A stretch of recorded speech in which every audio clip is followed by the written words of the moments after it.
Hi everyone, welcome to my class. Today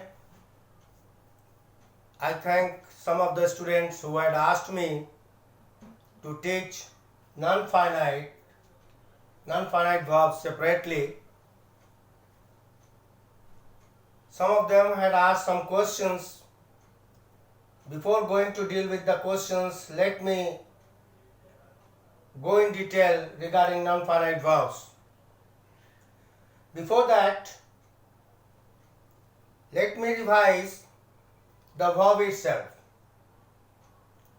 What is a verb? A word that expresses an action or predicates a fact is called a verb. Verb can be of two types: principal verbs and auxiliary or helping verbs. These principal verbs are divided into two classes: finite verbs and non-finite verbs. Finite verbs are those verbs which are limited to person, number, tense, mood, voice, etc. But these non-finite verbs, they are not at all limited to any person, any number or tense, mood or voice. That means they are free from person, number, tense, mood, voice, etc.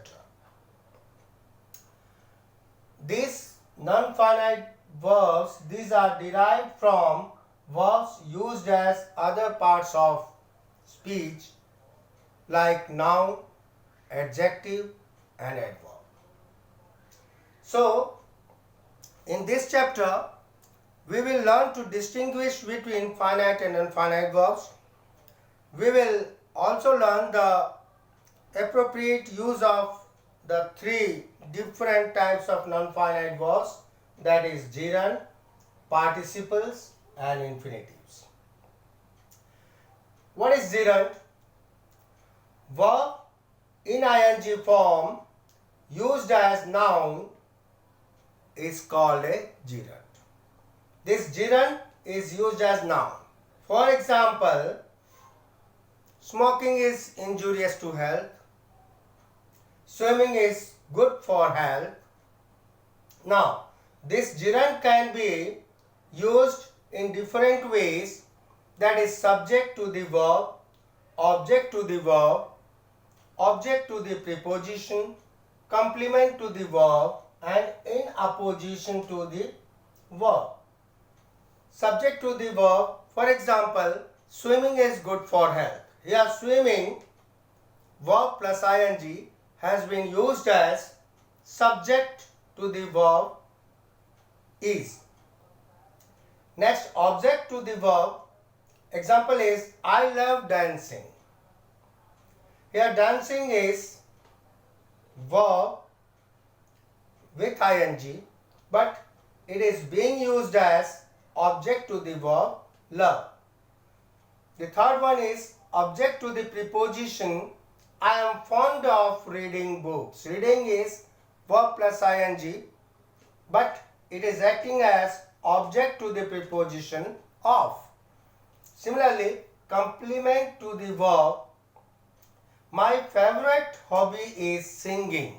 Singing here is verb plus ing, but it is being used as complement to the verb. Without this singing, the sentence is incomplete. So, a word required to complete the sentence is called complement to the verb. Next, the last one is in opposition to the verb.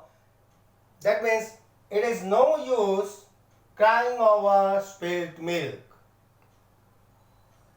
It is no use crying over spilt milk. That means here it is in opposition to the verb cry. Similarly, participles are divided into three classes, that is present participle, past participle and perfect participle. Present participle, for example, don't disturb a sleeping snake. participles are verb in ing form or ed form, that is past tense form, used as adjective. That means participles work as an adjective.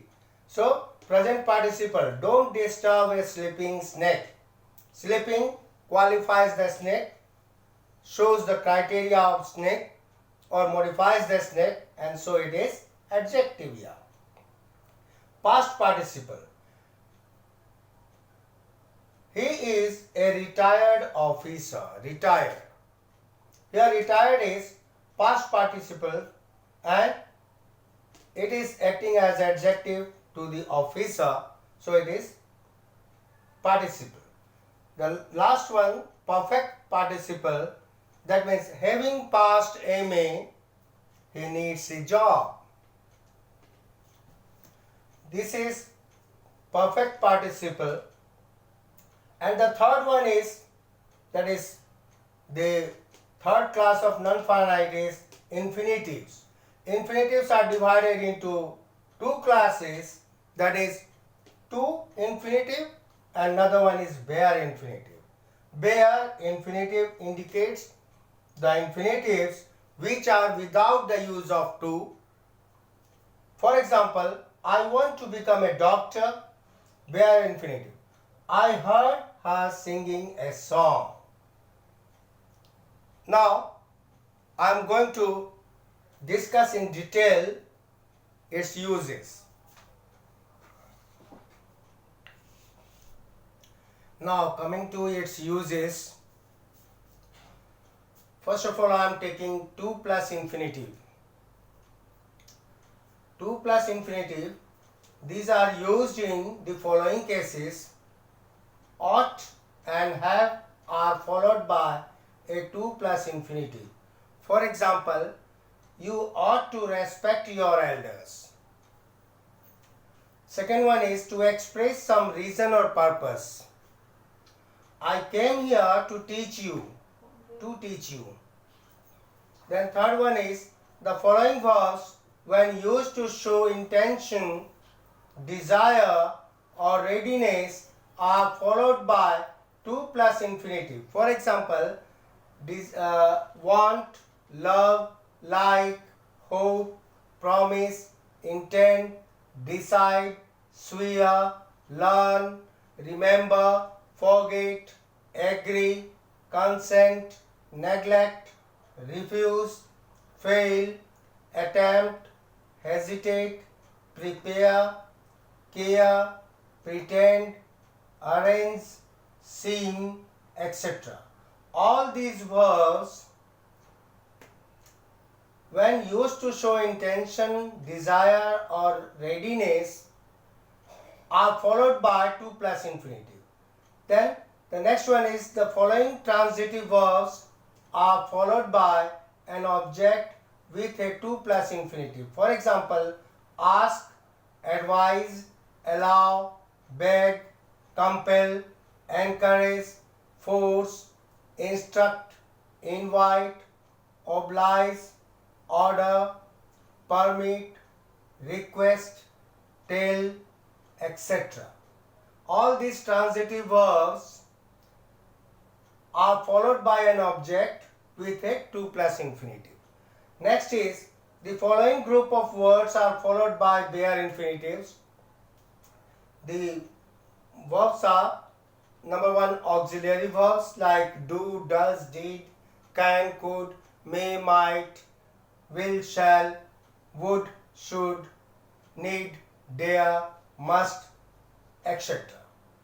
For example, I shall accompany you. He may come today. Then transitive verbs like make, let, bid, feel, hear, see, watch, notice, absorb. All these verbs, they are followed by bare infinitives. Then phrases with had and would. Had better, for example, had better, had rather, had sooner, would sooner, had as soon as. All these phrases, they are used bare infinitive. For example, you had rather stop smoking. You had rather stop smoking. Or I would rather die than beg. The conjunction but and the preposition then. He did nothing but laugh. When the conjunction but and the preposition then are used, at that time we use bare infinitive. He did nothing but laugh. This is the example. Next, infinitives as non-finites, how they are being used. Let us see. Infinitive to plus verb are used as the subject of a verb. Tour is human. Here, tour is a subject. Next is as the object of a verb. The prisoner tried to escape from the jail. To escape here becomes object of the verb. Then as complement of the verb or subject complement. This house is too late. Without too late, the sentence is incomplete. Suppose I say this house is. What does it mean? Nothing. So to complete this, we require to plus late. Too late. As object of a preposition, the train is about to leave. The train is about to leave. All these are, I am talking of to plus verb. Here you may find some of the words used here and here they might differ in their uses. It is because infinitives I am using here to plus verb. Then in different forms. Then as an object to qualify a noun, this is not the time to sleep. This is not the time to sleep. It is to sleep is being used as an object to qualify a noun, that is time. As complement of adjective, this book is easy to read. To read here becomes adjective, complement of adjective. As an adverb, to modify a verb, usually to express a purpose or cause. For example, we eat to live. Here purpose of eating is being shown here. To qualify a sentence, to tell the truth, he is a dishonest man. To tell the truth, he is a dishonest man. That means to tell the truth, it qualifies the sentence that he is a dishonest man. Remember here, infinitives play significant role in transformation of sentences or speech. For example, don't rush into marriage. Suppose this sentence is required to be changed. He warned me not to rush into marriage. The second example is, if I were you, I would go to police. Speech transfer. He advised me to go to the police. Next use is gerund, uses of gerund and participle.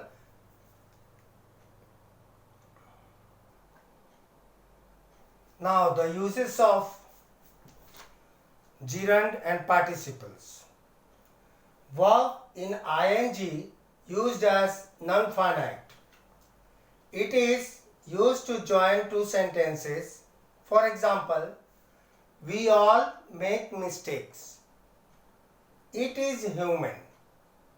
Here there are two sentences, and when we try to combine it, we use verb make plus ing.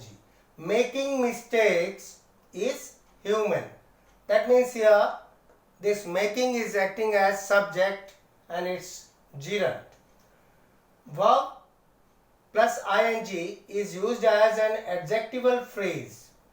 The girl wearing red jacket is my sister.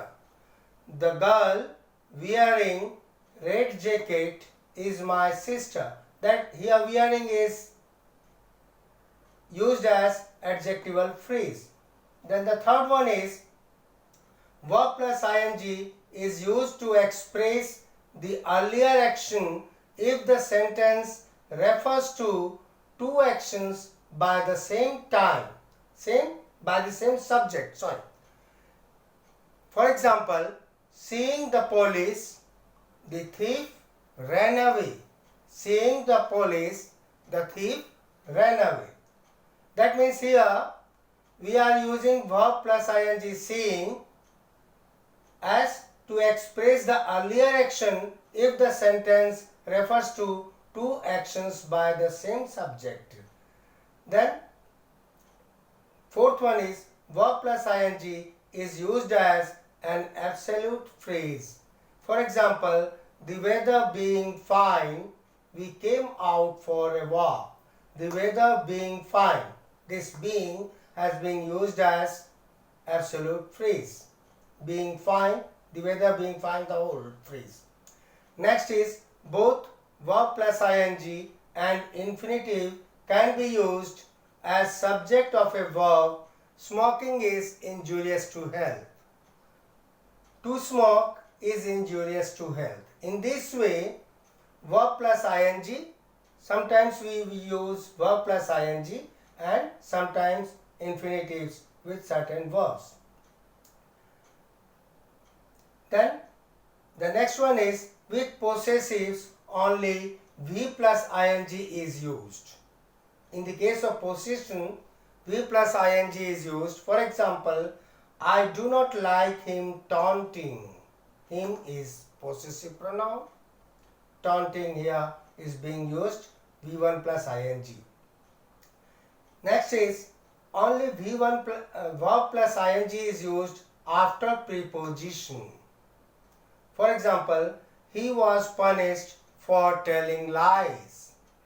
Next is both the infinitives and verb plus ing can be used as object of verb, but some verbs take the infinitive after them and some verb take verb plus ing and some take both. For example, verbs which can have either an infinitive or V1 plus ing as an object are attempt, continue, hate, love, purpose, dislike, start, like, prefer, remember, neglect, forget, regret, begin, fear, try, learn, etc.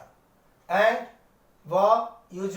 some verbs usually take the infinitive, and those verbs are appear, arrange, care, come, dare, decide, fail, hope, offer, hurry, manage, prove, promise, refuse, seem, wish, etc. The next one is verb which take verb plus ing form. Confess. These verbs, the previous one verb usually take the infinitive. These verbs, some verbs I have already discussed while teaching infinitive. And the next one is verb which take V1 plus ing form. Confess, imagine, finish, practice, not bear, not help, excuse, prevent, forgive, not mind, pardon, stop, avoid, consider, deny, enjoy, keep on, miss, etc. Next, the participles have passive meaning. Used as adjective, the tired traveler lay under a tree. Tired traveler. Here tired is being used as adjective. Used as adjectival phrase. For example, the girl selected for the play is my niece. The girl selected. This selected is being used as adjectival, being used in adjectival phrase. The girl selected for the play. Then used as subject complement. The shops are closed. The last one is used as object complement. We found all the people gone. Now I think your answers are available with you. You have understood the points and I have answered all the questions, I think so. Thank you.